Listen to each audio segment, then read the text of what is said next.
आदाब नाजरीन, Saiyaara news TV में आपका खैर मकदम है। मैं आपका दोस्त सैयद अफरोज़। आइए देखते हैं कुछ खबरें। हमारे चैनल को लाइक करिए, शेयर करिए, सब्सक्राइब करिए। रामन्ना राव की सदारत में प्रेस क्लब के कॉन्फ्रेंस हॉल बशीरबाग में जे मैक हाउसिंग सोसाइटी से वाबस्ता उर्दू सहाफ़ियों का इजलास मुनक़्क़िद किया गया। इस इजलास में 4 फरवरी को मुनक़्क़िद किए जाने वाले सोसाइटी के जनरल बॉडी के इजलास से मुताल्लिक़ मुख्तलिफ़ पहलुओं पर गौर व ख़ौस किया गया और इस इजलास में अडहॉक बोर्ड की तश्कील, मैनेजिंग कमेटी के इंतखाबात, प्लाटों की तकसीम और दीगर उमूर पर भी बातचीत, तजावीज़ और मशवरे तलब किए गए। हमारा घर का ख्वाब, जिसका हम गुज़िश्ता 15 साल से इंतज़ार कर रहे थे, इंशाअल्लाह जल्द पूरा हो जाएगा। अरकान से गुजारिश है कि वो 4 फरवरी को मुनक़्क़िद होने वाले जनरल बॉडी के इजलास में जे मैक हाउसिंग सोसाइटी के ऐलान करदा अडहॉक कमेटी के उम्मीदवारों को कामयाब बनाएं। बहुत कुछ काम कर रहा है अपना रामन्ना राव साहब का सदारत में। बहुत अच्छी काम है, अपन सपोर्ट करने का है। मगर इलेक्शन का सिलसिला आ गए, ये टाइम पे अपन समझ सोच कर एक जल्दी से जल्दी जमीन लेने के लिए कौन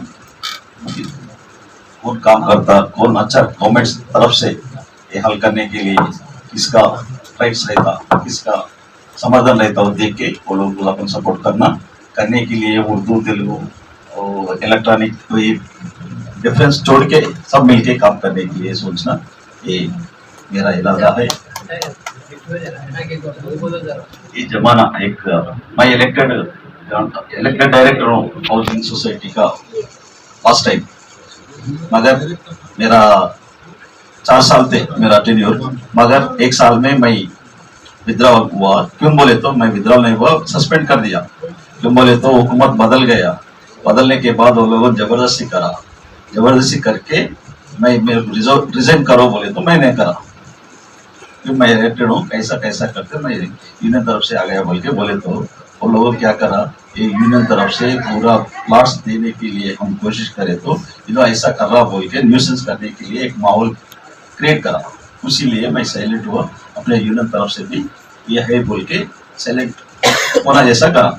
अगर वो जब न्यूसेंस करके लीगली प्रोसीड हुए तो वो बदनाम इधर छोड़ के लोगों काम करते थे। इसीलिए जब साइलेंट हुआ था, उसके बाद क्या हुआ आपको सबको मालूम है। वो हिसाब से मैं रुखसत हुआ। जब इसके बाद ये टाइम पे तो अपन समझ सोच के एक यूनिटी तरफ से जल्दी secretariat, concern officers, concern ministers, concern हुकूमत किससे कौन काम कर सकते वो देख के हिसाब से काम करना, वो इसीलिए सोचना। जवाहरलाल नेहरू हाउसिंग सोसाइटी के लिए ये जनरल बॉडी 4 फरवरी को हो रहा।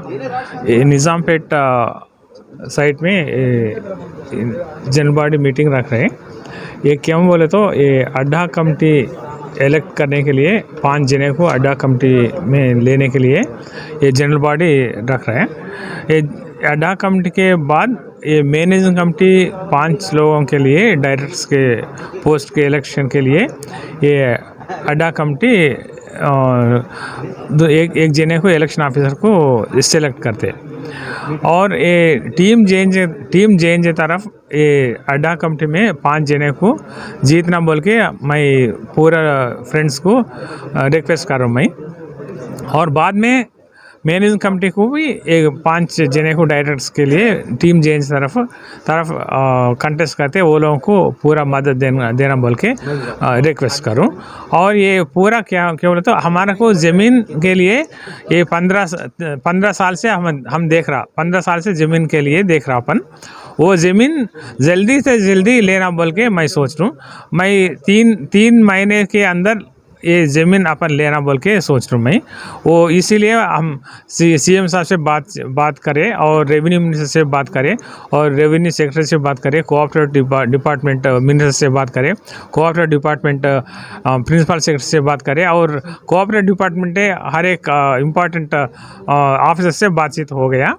ये काम हो रहा। ये अब ये मैनेजिंग कमेटी बदलने के बाद अपन को ज़मीन आता, वो सीएम साहब वही बोला ये मैनेजिंग कमेटी बदल के हमारे पास आओ ज़मीन देते बोल के बोला। इसलिए अब बर्खास्त हो गया, पुराना कमेटी बर्खास्त हो गया, नया कमेटी के लिए अपन ट्राई कर रहे हैं। पूरा टीम जे तरफ पूरा मदद देना बोल के मैं रिक्वेस्ट पूरा लोगों को रिक्वेस्ट करूँ। आज जवाहरलाल नेहरू कोऑपरेटिव सोसाइटी की मीटिंग का इनेकाद किया गया।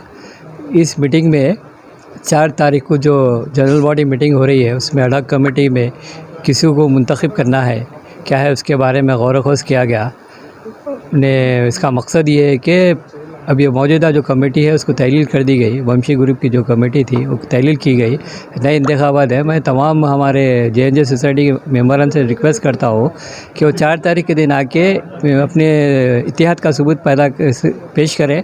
क्यों बोलते हो, हमारे अक्सर मीटिंगों में हमारे जे के अरकान नहीं आते। मैं उनसे गुजारिश करता हूँ कि वो जनरल बॉडी मीटिंग में आकर अपने अडॉक कमेटी के अरकान को मुंतखब करने के लिए तवज्जो दें। अस्सलाम वालेकुम, मेरा नाम हसन शरीफ है। मैं जे हाउसिंग सोसाइटी का मेंबर हूं। आज जे हाउसिंग सोसाइटी के अडॉक कमेटी के लिए जो 4 तारीख को जो इलेक्शंस होने वाला है उसके ताल्लुक़ से रिप्रेजेंटेशन हमारा उर्दू मीडिया की तरफ से जो रिप्रेजेंटेशन के ताल्लुक़ से मीटिंग हुआ है। बहुत सारे हमारे उर्दू मीडिया के भाई जो अपने राय मशवरा जो दिए हैं, बहुत वैल्यूबल राय आया है। और इस अडॉक कमेटी में हम हमारे टीम जे के जो मेंबर्स है उसको जिताना है। इसके बाद में फिर जो मेन कमेटी का इलेक्शंस होता है वो कमेटी का इलेक्शंस ये अडॉक कमेटी ही कंडक्ट करती है। लिहाजा ये अडॉक कमेटी हमारे टीम जे के लोग आएंगे तो वो कमेटी में भी हमारे को बहुत फ़ायदा रहेगा। इसलिए हमारा जो पुराना कमेटी जो है ना, वो पुरानी कमेटी जो है ना, पैसे के ताल्लुक़ से हों, ज़मीन के ताल्लुक़ से जितने मिसयूज़ करे हैं उस ताल्लुक़ से बहुत सारा डिस्कस हुआ है। वो आफ्टर इलेक्शंस जो है ना, इलेक्शंस होने के बाद में उसके ताल्लुक़ से जो रूल्स एंड रेगुलेशंस जो क़ानूनी तौर पे जो काम होना है वो होते रहता है। लेकिन इस वक्त पिछले टाइम पे जो ख़ास तौर से उर्दू मीडिया जो इकनॉमिकली जो वीक रहते हैं और न्यू सिटी से जो दूर रहते हैं, वो लोग कम से कम ये वोट के ताल्लुक़ से और अपने सही नुमाइंदे को जो जिताने के ताल्लुक़ से आप इंटरेस्ट बताना मैं गुजारिश कर रहा हूँ। तो जैसा कि आपने देखा नाजरीन, क्या हो रहा है देश और दुनिया में। इसी तरह के लेटेस्ट न्यूज़ देखने के लिए हमारे चैनल को लाइक करिए, शेयर करिए, सब्सक्राइब करिए और हमें दीजिए इजाज़त।